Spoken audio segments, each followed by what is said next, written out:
Light ধরছেন।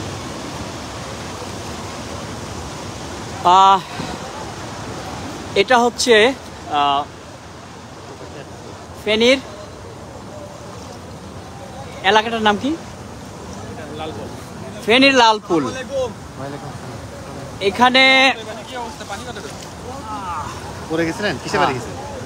Road divider এই হচ্ছে মানুষ ওই দিক থেকে আসতেছে আর আমরা উদ্ধারের জন্য যাচ্ছি।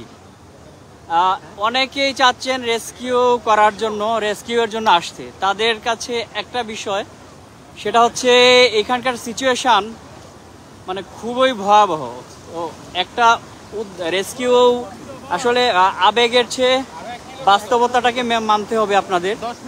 এখানে হুজুগে কেউ আসবেন না দয়া করে প্লিজ, যাতে আপনাকে উদ্ধার করতে আবার রেস্কিউ টিম পাঠাইতে হয়। এইখানে এই যে দেখেন মানুষ আসতেছে দলে দলে।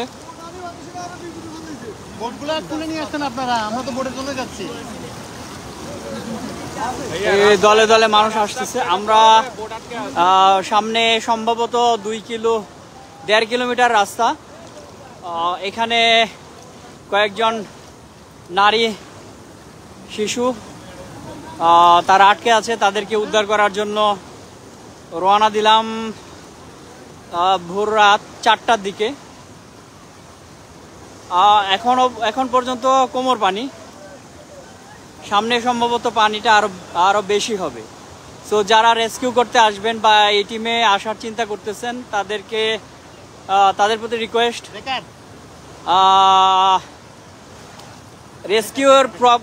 রেস্কিউ সম্পর্কে প্রপার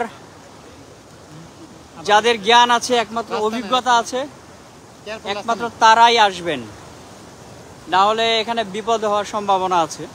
তো বুঝতে পারতেছেন ঢাকা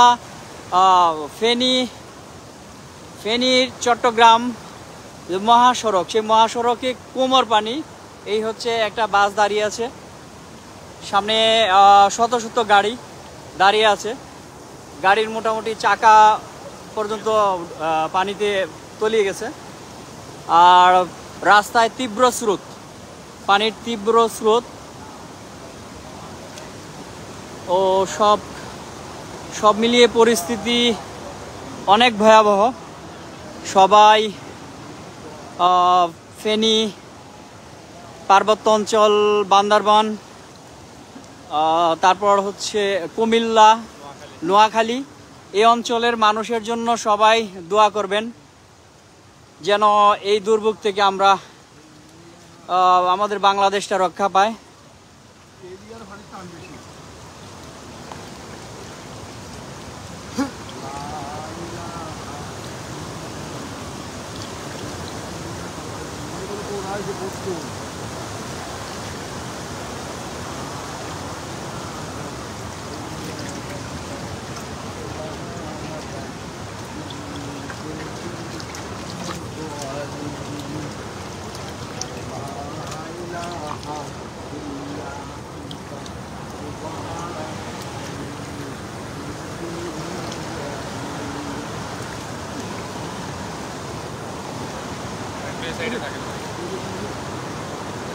সামনে মনে হয় পানিটা একটু বেশি।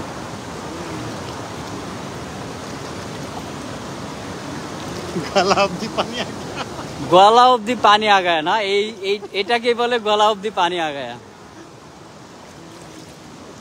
আল্লাহ, ফেনীর মানুষ এই পানি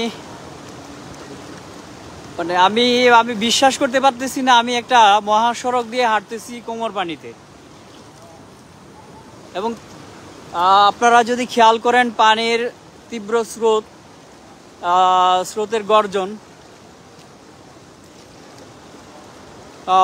ফেনী থেকে চট্টগ্রাম অভিমুখের যে রাস্তাটা, রাস্তার বাম দিকে হচ্ছে রুট ডিভাইডারের কারণে কোমর পানি, আর সেই রুট ডিভাইডার উপচে পানি যাচ্ছে রাস্তার ডান দিকে এবং সেখানকার তীব্র স্রোত।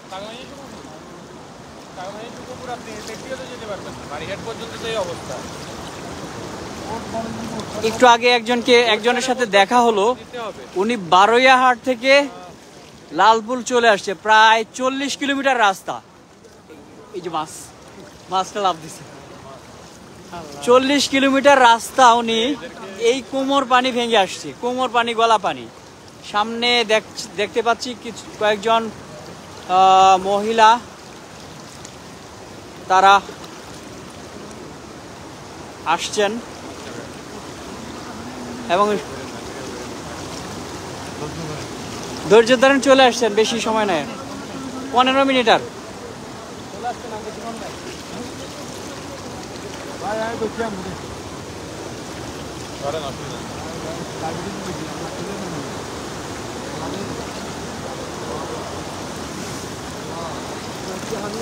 সবাই এই বন্যা দুর্গত বাংলাদেশের মানুষের জন্য দোয়া করবেন। উত্তরবঙ্গে শুনতে পাচ্ছি উত্তরবঙ্গের তিস্তা বাঁধের অবস্থাও ভালো নয়, ওইদিকেও একই অবস্থা। সব মিলিয়ে পুরো বাংলাদেশে ভয়াবহ প্রাকৃতিক দুর্যোগ।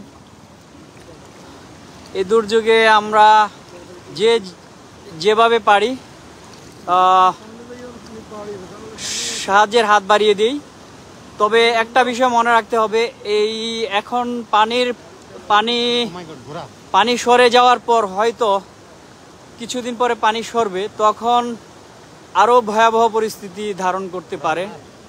সে পানিবাহী রোগের প্রাদুর্ভাব হতে পারে, ত্রাণের প্রয়োজন হতে পারে। সবাই সবার অবস্থান থেকে সেই প্রস্তুতি রাখি। এই সাইডে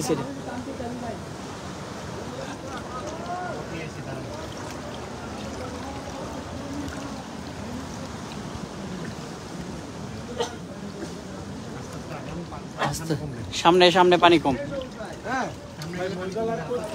ভাইয়া আপনার 20-25 মিনিট পরে পানি কমে যাবে, পানি কমে যাবে সামনে।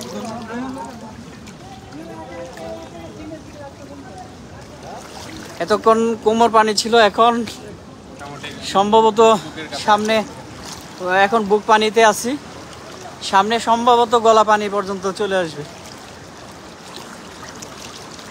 আগান এগিয়ে যান, সামনে চলে আসছেন, আর 20 মিনিটের মধ্যে চলে আসছেন। সামনে পানি কম, রাস্তার এপাশে তো ভাঙা, রাস্তার একটু সাইডে।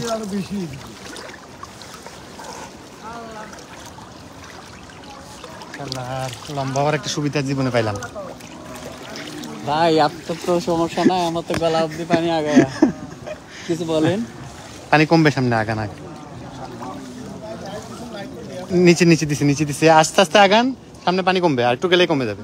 সামনে তো আরো ভয়ঙ্কর জায়গা। না, একটু আগান, সামনে পানি কমে যাবে।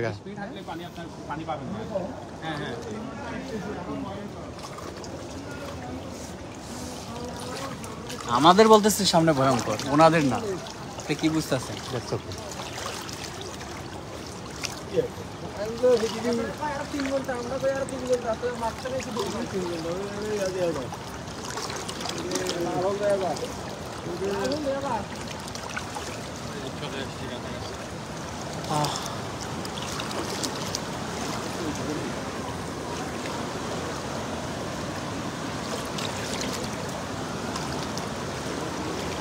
সোজা আপনার পা ঠিক আছে?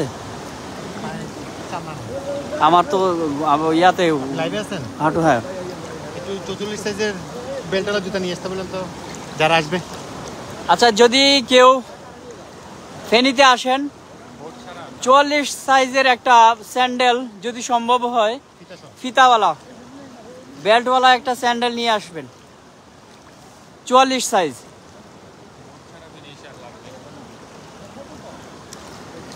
আমরা জানি না আমরা এখানে মোবাইল চার্জ দেওয়ার অবস্থা নাই, আমাদের কতক্ষণ চার্জ থাকে জানি না। একটা বিষয়, অনেকেই মেসেঞ্জারে নক দিয়েছেন, আসলে পরিস্থিতি এখানে মেসেঞ্জারে কথা বলার মতো না। আমার প্রোফাইলে গেলে আমার নাম্বার পাবেন, আমার সরাসরি ফোন দেন, অথবা মেসেঞ্জারেও ফোন দিতে পারেন, কল দিতে পারেন। কিন্তু আসলে মেসেঞ্জারে চ্যাটিং করার মতো এখানকার পরিস্থিতি নাই। সেই সময়টা আসলে নাই। প্লিজ এই বিষয়টা একটু খেয়াল রাখবেন। আর এখানকার আশেপাশে আপনাদের জানা যদি কোনো রেস্কিউয়ের প্রয়োজন হয় তাহলে আমাদের সাথে যোগাযোগ করবেন। এখানে আমি আছি, সবুজ ভাই আছে, বাপ্পি আছে, তারপর হচ্ছে আমাদের সাথে আছে বাংলা চ্যানেল সুইমার রাসেল, তারপরে আছে হচ্ছে সাইম। সো আমাদের যে কাউকে ফোন দিতে পারেন। ওরে স্রোত ধরে রাখেন। এইখানে এখন তীব্র স্রোতের মধ্যে পড়লাম। ওরে আল্লাহ, এই হাত ধরেন, একজনের হাত ধরেন যাতে না।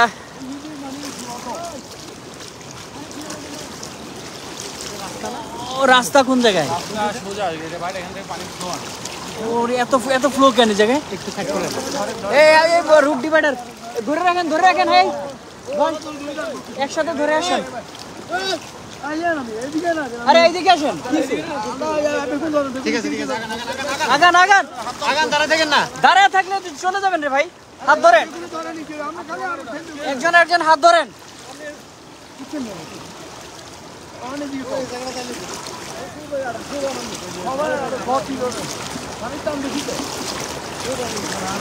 ভয় পাওয়ার কিছু নাই, একজনে হাত ধরেন, সমস্যা হবে না। আল্লাহু আকবার। আল্লাহ,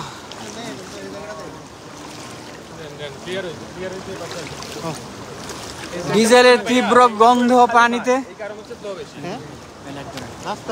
ও রাস্তার কারণে এইদিকে ফাঁকা, খালি মাঠ। পেট্রোল পাম্প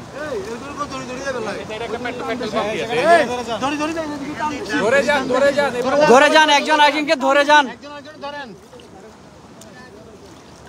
এই পেট্রোল পাম্প তো এখানে আছে ভাই। কোন পেট্রোল পাম্প? আরেকটা সামনে। এই যে পেট্রোল পাম্পে দেখছেন, এই পেট্রোল পাম্পের পানি ঢুকছে, পেট্রোলের গন্ধ। ওইবার রাস্তার ওইপারে তাই না, ডান পাশে একটু কমছে।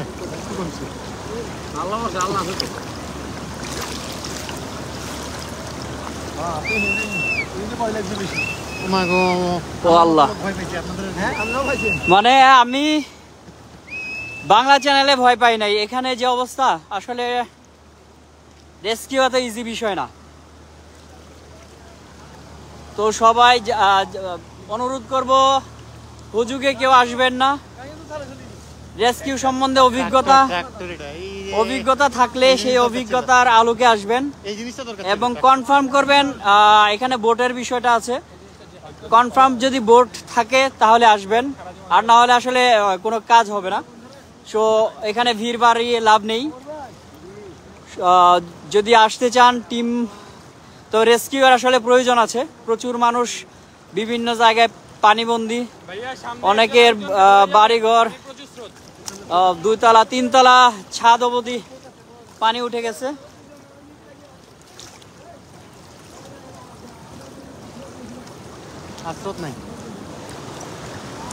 এটা হচ্ছে ফেনীর লালপুল।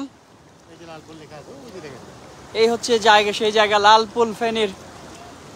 শত শত মানুষ, হাজার মানুষ পানিবন্দী,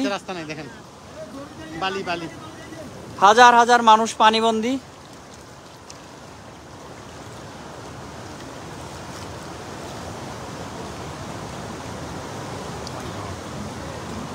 দেড় ঘন্টা যে বলছে, ঠিক বলছে। কে বলছে এটা? ওই যে পানি নেমে গেছে ওই সাইডে। ওখানে তো আছে ওরা, ট্রাকে না? হ্যাঁ, ট্রাকের ওই সাইড দিয়ে পেট্রোল পাম্প। ওই যে ওভারব্রিজ দেখা যাইতেছে, ফ্লাইওভার। তো এখানেই নিরাপদ ছিল। ওইদিক কোথায় যাবে? ফেনী শহরে? মানে ওটা পার করতে পারলে আর ভয় পেতো না।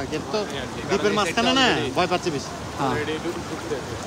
সবুজ ভাই, আমার না হাত পা জ্বলতেছে, মানে ঘষা টসা লাগছে, ছিটছে পায়ের নিচে।